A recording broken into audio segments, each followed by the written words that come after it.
So the last major component to install before we put the supercharger on is going to be a new clutch. The current one is a Exedi Stage 1. It's done really well up until now, but unfortunately it's at its limit. It was way over what it's rated for anyway. So what we've now got is an Action Clutch Stage 3 paddle clutch. The reason I've gone for this is the reviews I have seen of it have been good. So I thought I'd try something different. Obviously bring you guys along as well to see what it's like.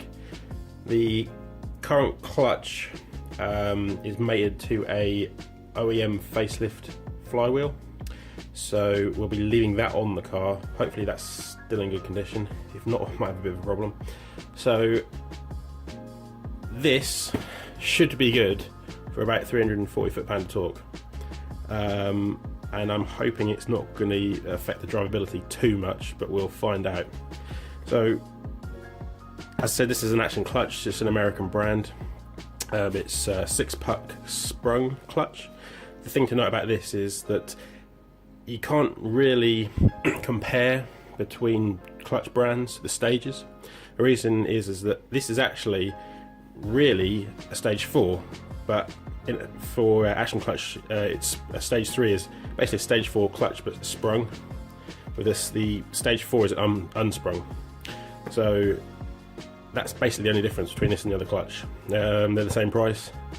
I've always used sprung clutches, so we'll see what happens with this. An alternative to this, which I was looking at, was an ACT Stage 2. Or is it Stage 3? I can't remember. But basically that was probably good for about the same torque, 340 foot-pound. But it was a full-face disc, organic disc, whereas this is, say, a paddle clutch. But anyway, let's get on to looking at the actual product. I'm giving you my honest opinion of it at the moment, and we'll see what happens when it goes on. So, in the box, you get a lanyard, and I bought this clutch from H-Tune. They also give you a load of sweets, but I've given them to someone else. So, in the box, what you get on the top is the paddle clutch center section, and this is probably one of the reasons why I've sort of gone for this over some other clutches as well. A lot of other clutches, you'll see the springs around here are uncovered, whereas these are covered on both sides. So for example, if one breaks, it's got no way to actually come out and spin around inside the clutch and ruin everything else. Obviously that's still not good if it breaks, but you're not going to destroy everything else in the process. It's pretty hefty actually, but it looks a really nice piece of kit.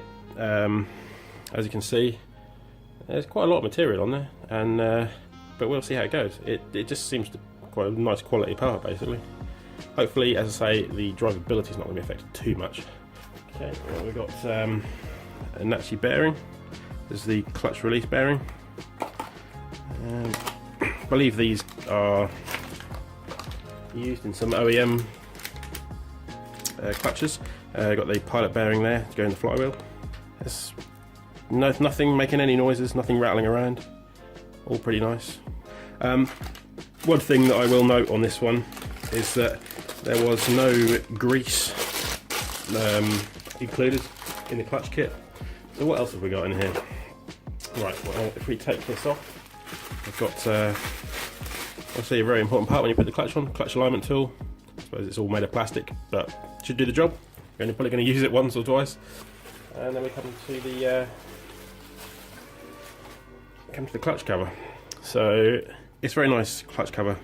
It looks like it's made pretty well. Hopefully it will be able to support the power. I should imagine so. I mean, obviously it's a Stage 1 that we've got in there, and as I say, you can't really compare stages, but this is a 6-paddle clutch. It really should be able to deal with the amount of power. And I'm making the torque so high up, I think on the old system it's making it about 7,300 RPM.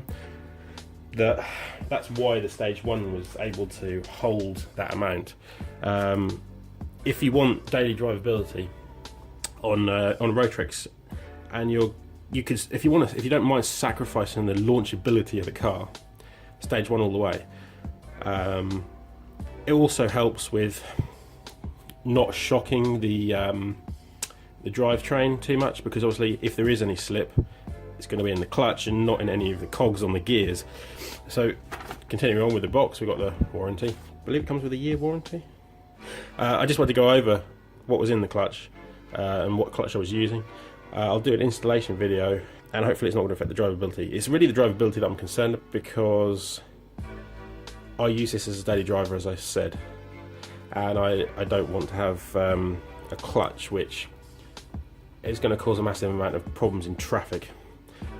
If you like the video, give me a thumbs up and subscribe if you want to see more.